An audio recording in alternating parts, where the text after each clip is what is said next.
ఎలా ఉంది పరిపాలన? చాలా బాగుంది. తల్లికి వందనం పడుతున్నాయి. ఇంట్లో ఎంతమంది పిల్లలు ఉంటే అంతమందికి గ్యాస్ బండ్లకు డబ్బులు పడుతున్నాయి. అన్ని పథకాలు విడుదల చేస్తుండవు. విడుదల వాడికి చేస్తుండవు. రాజధాని అవుతుంది. పిల్లల భవిష్యత్తు బాగుంటది. ఏం చేయట్లేదు అంటున్నారు. ఎందుకు చేయట్లే పనులు? వాళ్ళు చేయటం చేత కాక అవతం చేశారు. వాళ్ళు ఏమీ లేదు. వాళ్ళు 5 సంవత్సరాలు బాగా చేశాను అది ఏంది వాళ్ళు బాగు చేసింది? వాళ్ళు ఏం బాగు చేశారు? హత్యలో జైల్లో పెట్టడం ఇవే వాళ్ళు చేసింది. ఏంది వాళ్ళు బాగు చేసింది? ఏం చేశారు వాళ్ళు బాగు? అసలు ఈ గవర్నమెంట్ పథకాలు ఇవ్వట్లేదు, ఒకరికి ఇచ్చి అందరికి ఇచ్చాను అంటుంది. అది పథకాలు ఎందుకు ఇవ్వట్లే? ఒకదాని ఏమిటో ఒకటి విడుదల చేస్తున్నారు పథకాలు. అన్ని బాకీలన్నీ తీసుకొచ్చి నెత్తిన పెడితే పథకాలు ఎట్లా ఇస్తారండి? ఎట్లా ఇస్తారు? అవన్నీ చూసుకుంటూ ఇస్తున్నారు. అసలు పట్టించుకోవట్లేదు. అసలు ప్రజల్ని ల్యాండ్ ఆర్డర్ సరిగ్గా లేదని అంటున్నారు. ఎందుకు పట్టించుకోవట్లే? పట్టించుకుంది ఎట్లా ఉంటున్నారు ప్రజలు బాగానే పట్టించుకుంటున్నారు. చంద్రబాబు గారు, పవన్ కళ్యాణ్ గారు, నారా లోకేష్ గారు అందరూ మంచిగా చేస్తున్నారు పనులు. పథకాలు ఇవ్వట్లేదని అన్నారు. ఇస్తున్నారండి. పథకాలు ఎందుకు ఇవ్వట్లేదండి? వాళ్ళకి ఏమైనా గుడ్డిగా ఉన్నారేమో వాళ్ళు.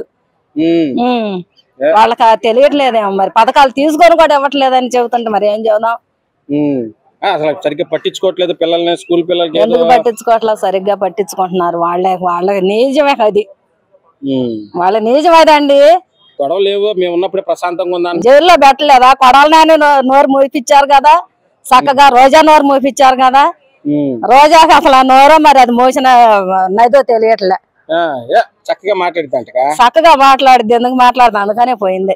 గవర్నమెంట్ వచ్చి 1 year అయింది. ఎలా ఉంది పరిపాలన విధానం? కానీ కొంతమంది వైసీపీ నేతలు అంటున్నారు ఈ గవర్నమెంట్ వచ్చి పథకాలు ఇవ్వట్లేదు, ఏమి ఇవ్వట్లేదు, ఏదో ఒకరికి ఇద్దరికి ఇచ్చి తూతు మంత్రంగా పబ్బం గడుపుకుంటుంది, అది ఇదని మాట్లాడుతున్నారు. మీరు గత ప్రభుత్వానికి కళ్ళు మూసిపోయినాయి. ఎందుకంటే ఈ ప్రభుత్వం చేసే అభివృద్ధి పథకాలు చూడలేక వారవలేక విష ప్రచారమే వాళ్ళు మొదటి నుంచి నమ్ముకున్నది. ఆ రోజు బాబాయ్ హత్యలో కానీ, కోడికత్తి డ్రామాలో కానీ వాళ్ళు నమ్ముకున్నది ఒకటే, విష ప్రచారం. దాన్ని ఇంప్లిమెంట్ చేసి జనాల్లో ఏదో తీసుకొద్దామని చెప్పి చేశారు. ఒకసారి ప్రజలు అవకాశం ఇచ్చారు. ఇచ్చిన అవకాశాన్ని కూడా కనీసం వినియోగించుకోలేకపోగా వాళ్ళు చూశారు. మీరు గత ప్రభుత్వంలో చూశారు. వాళ్ళు 1000 రూపాయలు పెంచుతానన్న పెన్షన్ని 250 రూపాయలు చొప్పున పెంచుకొచ్చారు. అట్లాగే ఈ ప్రభుత్వం వచ్చిన తర్వాత ఒకేసారి 3 నెలలు పెండింగ్ ఉన్న పెన్షన్ ఇవ్వటమే కాకుండా ఒకేసారి 1000 రూపాయలు పెంచి ఈ ప్రభుత్వం ప్రజలకు మేలు చేసి వృద్ధులకి ఎంతో ఆసరాగా నిలిచింది. అంతేకాకుండా వీళ్ళు తల్లికి వందనం అంటున్నారు. ఈ తల్లికి వందనం గత ప్రభుత్వం ఏం చెప్పి ప్రతి విద్యార్థికి కూడా మేము 15,000 రూపాయలు ఇస్తామన్నారు. అట్లాగే ఈ ప్రభుత్వం వచ్చి మాట నిలుపుకొని ప్రతి ఇంట్లో కుటుంబంలో ఉన్న ప్రతి విద్యార్థికి కూడా తల్లికి వందనం కార్యక్రమం చేయటం దిగ్విజయంగా విజయవంతంగా చేయటం. వాళ్ళు వారోలేక విష ప్రచారాన్ని నమ్ముకున్న వాళ్ళు విష ప్రచారం చేస్తున్నారు. అట్లాగే వీళ్ళు మహిళలకు మేము 18,000 ఇచ్చామని అసలు మహిళలకి డబ్బులు ఇవ్వటం మొదలుపెట్టిందే తెలుగుదేశం పార్టీ. ఇటు డ్వాక్రా సంఘాలు చూసుకోండి, అటు మహిళలకి ఎంతో ఆసరాగా నిలిచిన పార్టీ తెలుగుదేశం ఈ గవర్నమెంట్. అంతకుముందు చూసుకుంటే పసుపు కుంకుమ కింద గత ప్రభుత్వం మనకి 10,000 రూపాయలు ఇవ్వటం డబ్బులు మొదలు పెట్టింది ఆ ప్రభుత్వం. ఇప్పుడు ఈ ప్రభుత్వం వచ్చిన తర్వాత మేము మహిళలకు ఏదో చేసామన్నారు. ఈ ప్రభుత్వం వచ్చిన తర్వాత మహిళలకు చేసింది ఏం లేదు, ప్రజలకు చేసింది ఏం లేదు, ఎస్సీ ఎస్టీ బీసీలకు చేసింది ఏం లేదు. ప్రతి ఒక్కరికి అన్యాయం. అటు పోలీస్ స్టేషన్కి వెళ్ళినా కానీ, ఇటు రెవెన్యూ ఆఫీస్కి వెళ్ళినా కానీ, ఏ ఒక్క ఆఫీస్కి వెళ్ళినా కానీ ఎవరి దగ్గర కూడా ఒక్క పని జరిగిన పాపం లేదు. వాలంటరీ వ్యవస్థను తీసుకొచ్చారు. వాలంటరీ వ్యవస్థ ద్వారా ప్రతి ఒక్క డిపార్ట్మెంట్ను కూడా సర్వనాశనం చేసి పెట్టారు. కూటమి గవర్నమెంట్ ఎలా ఉంది పరిపాలన? చాలా బ్రహ్మాండంగా ఉంది. ప్రజలు చాలా ఆనందంగా ఉన్నారు ఈ పరిపాలన చూసి. అన్ని విధాల అంటే ఫస్ట్ మనం నడిచే రోడ్లు ఒక గుంట లేకుండా ప్రతి రాష్ట్రం మొత్తం బ్రహ్మాండంగా చేశారు. రేషన్ బియ్యం ఇష్టంలో కానీ ఈ వ్యాన్ వచ్చి ఒక అరగంట ఉండి వెళ్ళిపోయేది బాధపడేవాళ్ళం అన్నారు. ఇప్పుడు అలా కాకుండా రోజు రేషన్ దుకాణంలో ఓపెన్ చేస్తున్నారు సాయంత్రం వరకు. ఏం ఇబ్బంది లేకుండా ఒక పనిలోకి వెళ్ళిన పనిలో నుంచి వచ్చి గవగవ వెళ్ళి రేషన్ తీసుకొస్తున్నారు. దాంతో కూడా పేద ప్రజలు చాలా హ్యాపీగా ఉన్నారు. అసలు ఈ గవర్నమెంట్ వచ్చింది 1 year అయిందంటే ఏం ఇవ్వట్లేదు, పథకాలు ప్రజల్ని ఇబ్బంది పెడుతుందని వైసీపీ. ఇది ప్రతిపక్షాలు చెప్పే మాట అండి. అందులో ఏమాత్రం నిజం లేదు.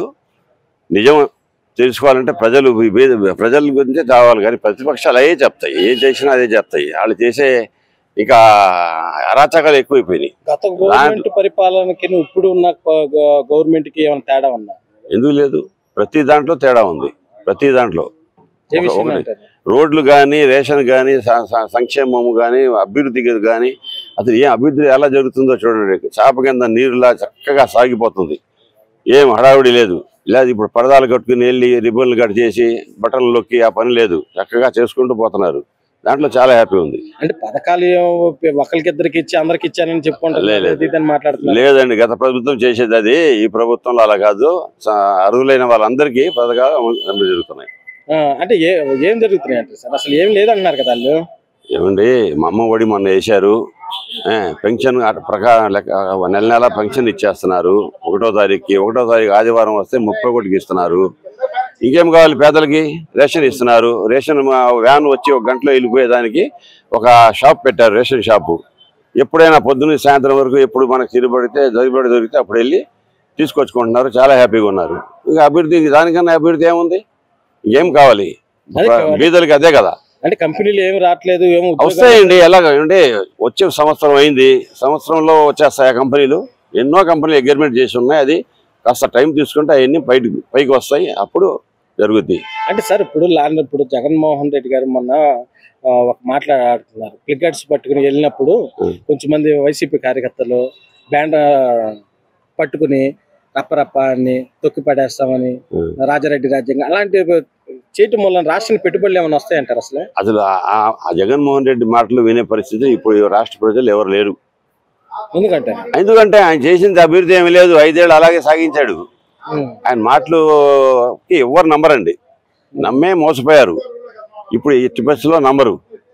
ఆయన చెప్పుకునే ఉంటాయి. ఇక్కడ అభివృద్ధి పనులు ఇంకా ఎక్కువ వస్తాయి. ఈ మన చంద్రబాబు నాయుడు గారి విజన్ ని చూసి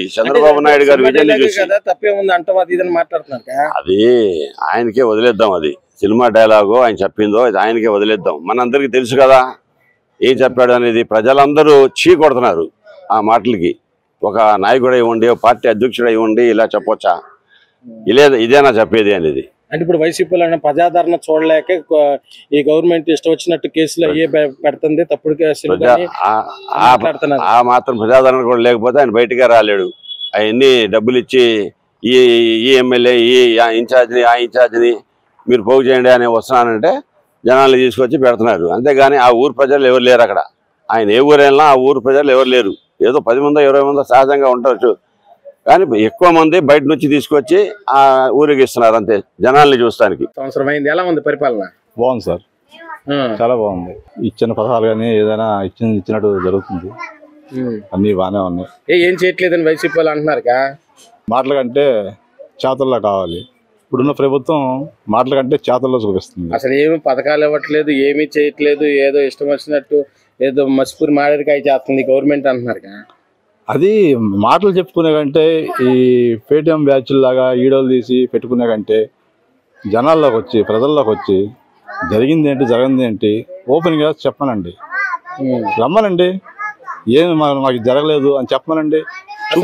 అంటే ఇప్పుడు అంటే వాళ్ళు ఏమంటున్నారు, ల్యాండ్ ఆర్డర్ సరిగ్గా లేదు, ఇష్టం వచ్చినట్టు గొడవలు చేస్తున్నారు, తప్పుడు కేసులు బనాయిస్తున్నారు, అది ఇదని మాట్లాడుతున్నారు వైసీపీ. తప్పుడు కేసులు బనాయిస్తే కోర్టు ఏమో కళ్ళు మూసుకుందా ఏంటండి?